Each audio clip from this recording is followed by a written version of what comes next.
Hello and welcome back to the lab. Today on the bench, in celebration of 700 subscribers, we have another significant lab upgrade. In this case, it is a Keithley 2450 source measure unit. I got familiar with these somewhat recently when I was looking at modern equivalents to the curve tracers and things like that when I was getting set up, and this unit caught my attention. This is the least expensive unit of this line. This is the 2450, but the thing that I like about the 2450 is some of the measurement ranges, which I'll get into here in a little bit.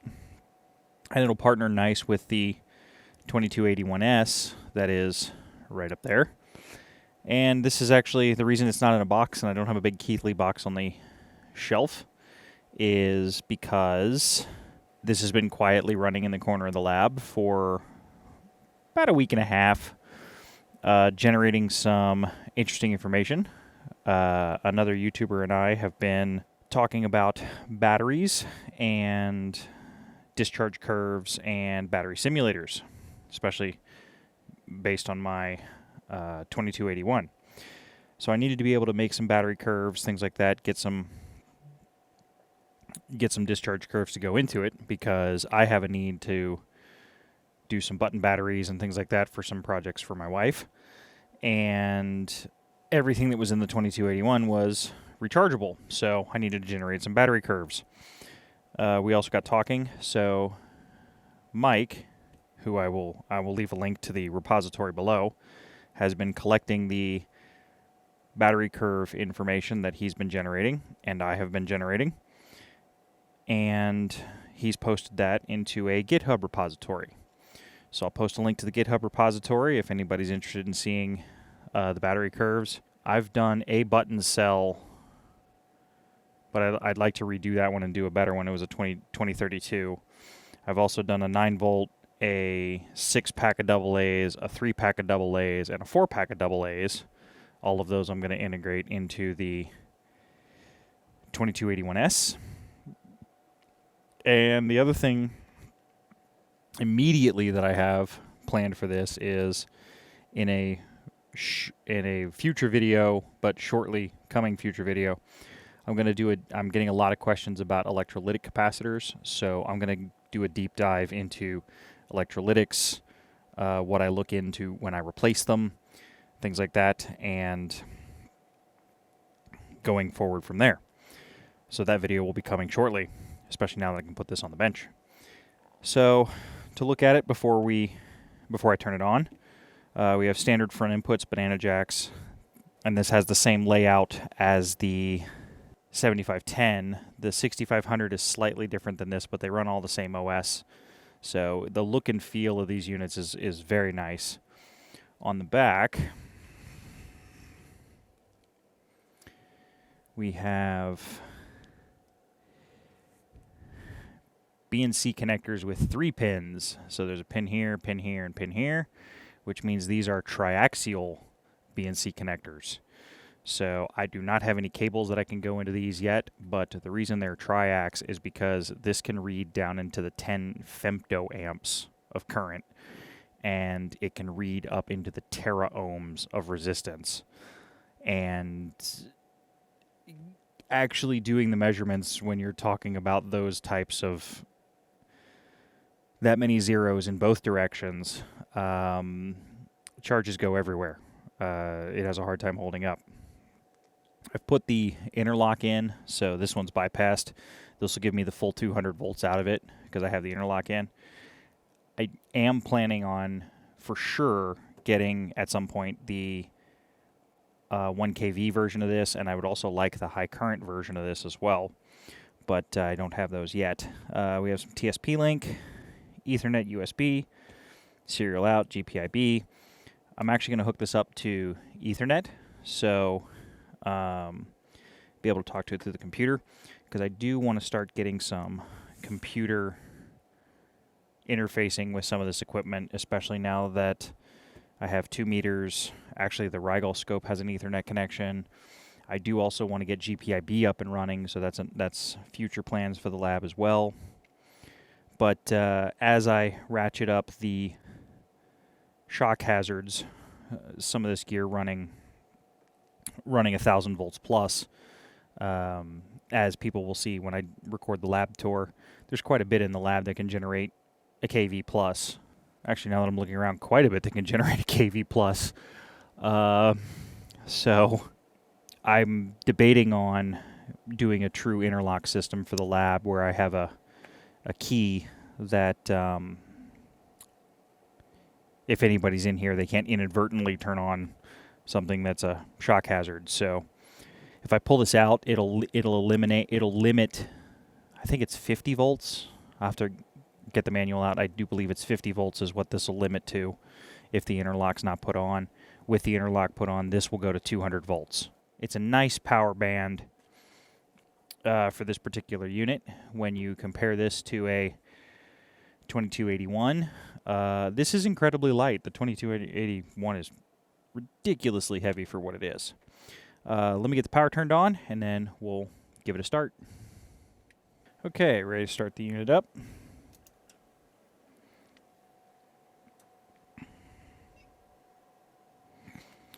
It accepted the interlock. We don't have LAN on at the moment because I don't have the Ethernet cable plugged in.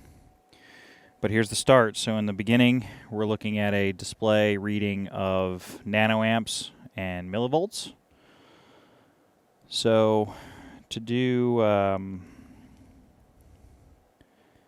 let's see, we can do a quick measure here. And it will ask me, if I hit this button here, it'll say, do I want to source voltage or current? And what do I want to measure? So I can source voltage, measure current. I could source voltage and measure voltage, which is just turns it into a power supply. I can source voltage, measure resistance and power. Do the same thing. You can source current, measure current, voltage, resistance, and power. So we'll source voltage and measure resistance. And I need to pull it out of 4-wire mode. I had it in 4-wire mode.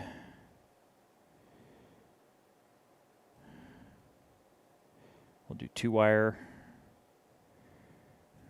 We'll turn that off. We'll just put an open banana jack in. And if I turn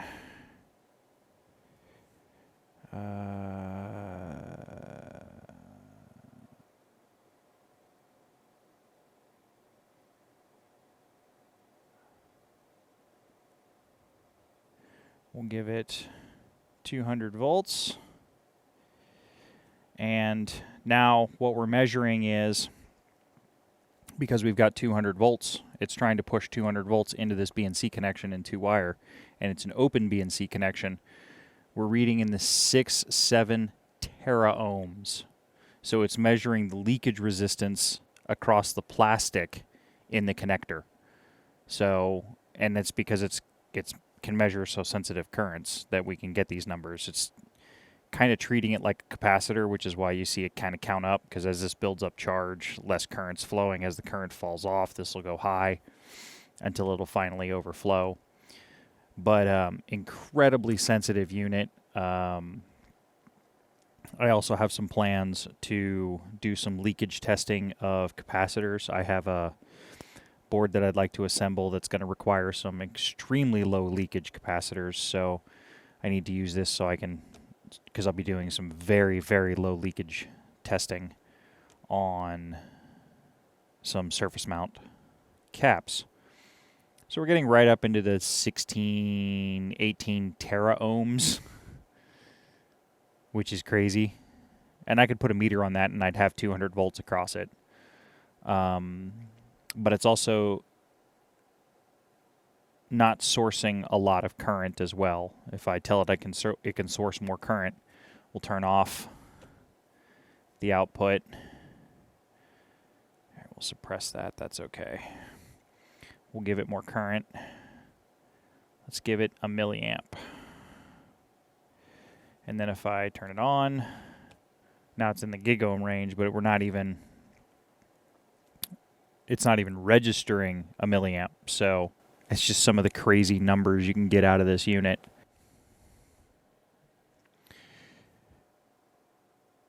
To do the battery testing, if I go menu and I run the battery script, it'll ask what terminals do you want to use. I always use the front terminals. It'll do 4-wire measurements. It's asking to connect the battery to the 4-wire measurements now.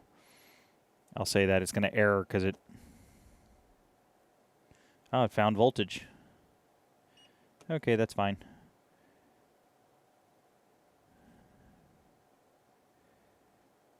Give it a name. Want to discharge the current, and we'll go a microamp to discharge it.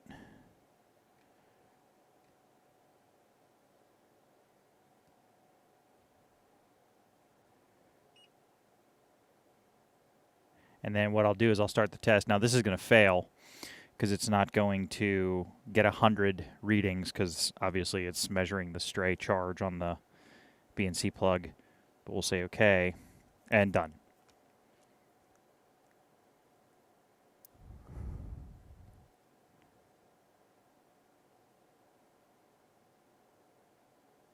So it's already done.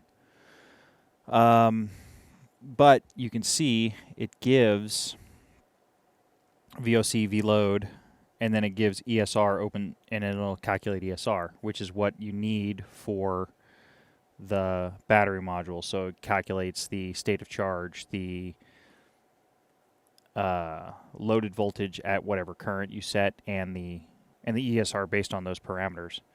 So that's the tables that we've created for in the GitHub repository. What else do we have?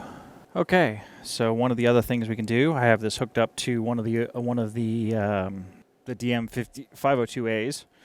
We can measure the burden voltage at certain currents. So I have the SMU set up to output 0.5 milliamp into the milliamp range of the 502. So if I turn this on, it gives us 0.5 milliamp out, and at 0.5 milliamp we have a burden voltage on the circuit of 50 millivolts. Now this isn't measured in 4-wire mode, so it's not as accurate as it could be, but I need to get different jacks than what I have. I'm also planning on using this for some calibrations of some meters for when I have to do current ranges, because I currently don't have any current sources other than this unit right here, so definitely have some cool things coming. Lots of things we'll be able to do with this guy. Let me get him put where he's going to go, and then I will get some printouts and talk about the battery testing that's been done. Okay, here's what to expect when you download the GitHub repository. Each battery has 2 files in it. This is the first file. This is the actual model for the 2281. So it starts at 100 and actually 100 at the end because the battery discharges, but this is a 9-volt battery, so 9.5 volts. We have a ESR of 6.8 going from 100 to 99. That's because of the voltage drop from here to from completely topped up to first position. So what happens is the ESR stays relatively constant until you get to the end. Each battery module is 100 points, so you have a state of charge of 100 to 0. The battery model for this one is 3 pages, but so as the battery discharges, it measures ESR. All of the ones that we've created so far have been done with a constant discharge current. I haven't done any shaped discharge curves. I can with the 2450, but I haven't needed to quite yet. This is fine for me to at least initially load the 2281 with. The second file is the raw data. So this actually gives the test setup. There were some questions about me leaving the serial number in for NIST traceability because that is currently a calibrated unit. all these were. I figured it was good to leave the serial number in to know what unit created those curves. This tells you actually the date and time that the test was started. So I started this at 8 in the morning. It finished up about midnight on the same day. Depending on the discharge current, it was a constant current draw of 100 milliamps. And we had a voltage cutoff at 6, starting at 9.6. It was a measurement interval of 100 seconds. So it put a 100 milliamp current draw on the battery for 100 seconds, stopped, took a reading. And this is all the raw data. So timestamp of the test, VOC, loaded voltage, and then they calculated ESR of the battery. So that's what the script does, and then it just does this until it just loops through this until you hit V cutoff. Now the raw data, where the model is 3 pages and 100 lines, the raw data is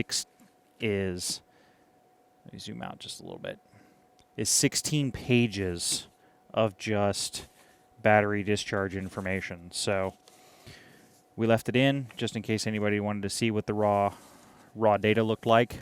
But then the models, if you have a battery simulator, you can just grab the model and plug it into the battery simulator, and it should be good to go. So that's what's in the repository, the GitHub repository, which I will have a link below in the description. This is the short note on the datasheet documentation for the 2450. I wanted to talk about the power envelope a little bit because this is the baby of the line, but it's still very respectable in terms of its power envelope. Up to 20 volts, I can do anything up to an amp. If I go over 20 volts, I only get 100 milliamps of current, but I can go out to 200 volts. That's kind of, all of these units have a power envelope, like the high voltage one, I believe that's the 2470. It'll go out to 1,000 volts, but it'll only go out to 1,000 volts at 100 milliamps. The high current one can do 10 amps, but it can't do anywhere. I think that one tops out at like 100 volts or something like that. So you lose a lot of voltage, but you get a ton of current. So some of the measurement specifications on here, we have current ranges into the 10 nanoamps full scale. So with 10 nanoamps full scale and a 6.5 digit current meter, we're looking at 10 femtoamps of resolution. So that's going to really help when I have to do the cap testing. It is a 0.012% basic accuracy instrument. Some of the uses for it from the data sheet is precision power supply, a true current source, which I'm looking for to help calibrate the meters and things like that. It is a digital voltmeter. It can be a precision electronic load.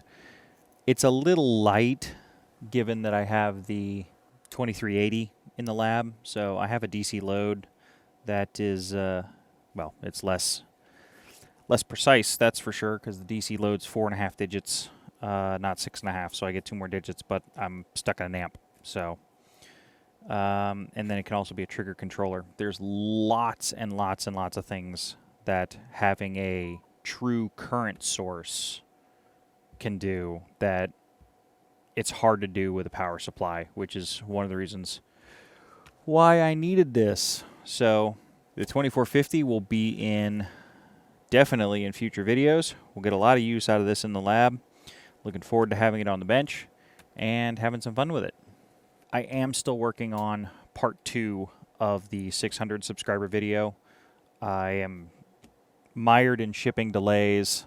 It got pushed back to December 10th at this point, so that's the end of this week.